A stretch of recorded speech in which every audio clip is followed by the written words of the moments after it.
నమస్తే, సాహస్ మీడియాకి స్వాగతం. గాంధీని అవమానించిన గాడ్సే వారసులకు తగిన గుణపాఠం తప్పదు. సిపిఎం పార్టీ పట్టణ కార్యదర్శి నక్కి శ్రీకాంత్ హెచ్చరిక.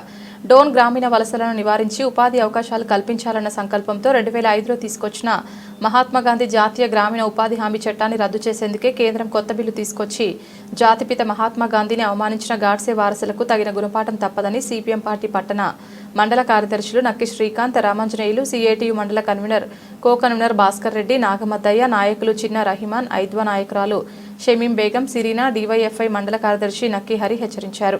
శుక్రవారం స్థానిక గాంధీ విగ్రహం ముందు సిపిఎం పార్టీ ఆధ్వర్యంలో నల్ల కండువాలు వేసుకుని నిరసన తెలియజేశారు.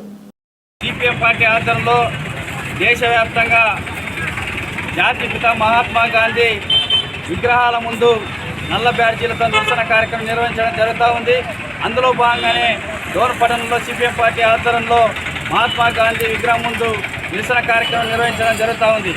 ఈ నిరసన కార్యక్రమం ఉద్దేశం కేంద్రంలోని అధికారంలో ఉన్నటువంటి నరేంద్ర మోడీ ప్రభుత్వం ఈరోజు ఈ దేశంలో ఉన్నటువంటి పేద ప్రజలు అనేక దేశాలకు, అనేక రాష్ట్రాలకు వలసపోతూ ఉన్నారు. వారిని వలసల నుంచి ఆపాలని యూపీఏ ప్రభుత్వంలో వామపక్ష పార్టీల ఉద్యమం ఫలితంగా 2005లో జాతీయ మహాత్మాగాంధీ జాతీయ ఉపాధి హామీ పథకాన్ని తీసుకురావడం జరిగింది.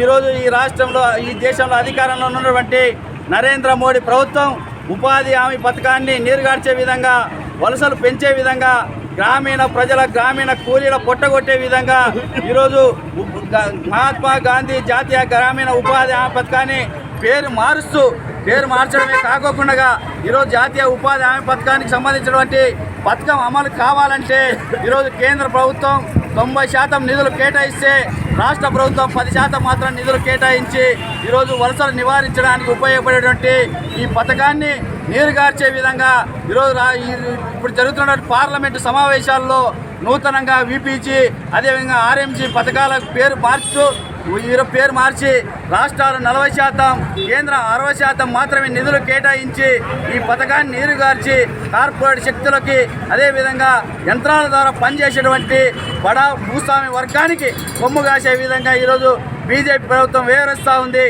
ఈ బీజేపీ ప్రభుత్వం వ్యవహరిస్తున్నటువంటి ఉపాధి హామీ పథకాన్ని పేరు మార్చి జాతిపితను అవమానించడమే కాకుండా ప్రజలను పొట్టగొట్టే విధంగా ఈరోజు ఈ దేశంలో దాదాపుగా 40% మంది 3 పూటల తిండి తినలేని దేశంగా ఈ ప్రపంచంలో ఉన్న దేశాలలో ఈరోజు మన దేశం కూడా ఉందంటే నరేంద్ర మోడీ పరిపాలన ఏ విధంగా ఉందో అర్థం చేసుకోవాలి.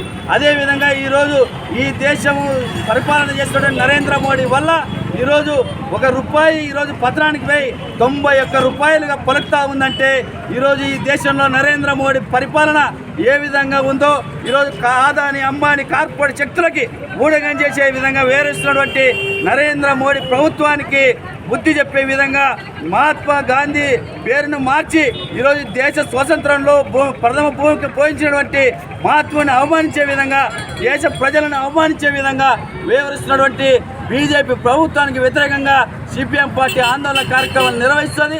రాబోయే కాలంలో తగిన గుణపాఠం చెప్పడానికి సిపిఎం పార్టీ పెద్ద ఎత్తున పూనుకుంటుందనేది కూడా తెలియజేస్తా ఉన్నాం.